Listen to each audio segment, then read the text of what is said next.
Hey there film fans. Any of you out there remember that slightly pants comedy that Zac Efron and Seth Rogen did a few years ago called Neighbours? No, I'm not talking about the Australian soap Neighbours. That would be embarrassing if we confused it. Right, we'd better rename that movie Bad Neighbours. Anyway, do you remember that? No? Well, the film executives made enough money to justify a sequel, so here it is, Bad Neighbours 2. Or Neighbours 2, Sorority Rising. I guess the clue is in the title then.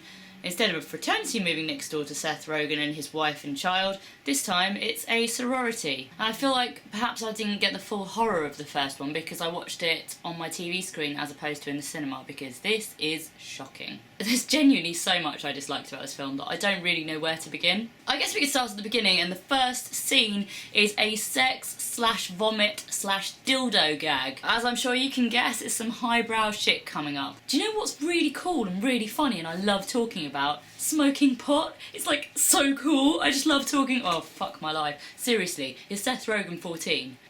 How hasn't he grown out of it yet?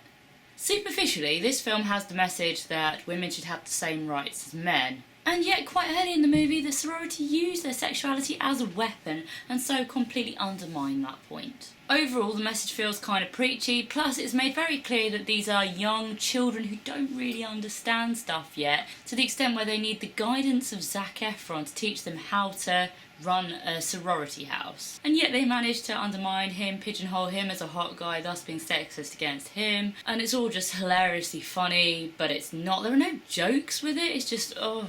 Basically, it's just awful moral judgments disguised as empowerment.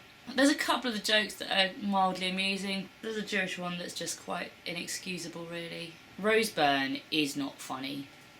Underline. I mean, she's quite funny in Bridesmaids. She seemed to be playing to type somewhat. Whenever she has to interact with Seth Rogen, it's not funny. Seth Rogen, generally, not very funny. The way in which they deal with parenthood and raising their child, which borderlines on abuse and neglect, just really, really crushingly not funny. Was Seth Rogen ever funny? I'm starting to wonder, was he actually ever funny? Zac Efron looks a bit worried and lost. He's probably mildly better than a couple of the other people in the movie, but still not very funny. There's this really awkward bit where it feels like he's gone, Channing Tatum has that Magic Mike franchise, I want something like this. And they get him on stage and he does a little bit of a strip dance thing. And it just makes you realise how incredibly talented Channing Tatum is, because it must be quite hard to do it so effectively, because he doesn't pull it off. I mean, he's a hot guy on the stage. My womb is exploding. Surprising considering he's so good in Hairspray and High School Musical. Chloe Grace Moretz is okay sometimes, but sometimes you just want her to pipe the fuck down. You've got some cameos from Christopher Mintz-Plasse, Phoebe and Frasier.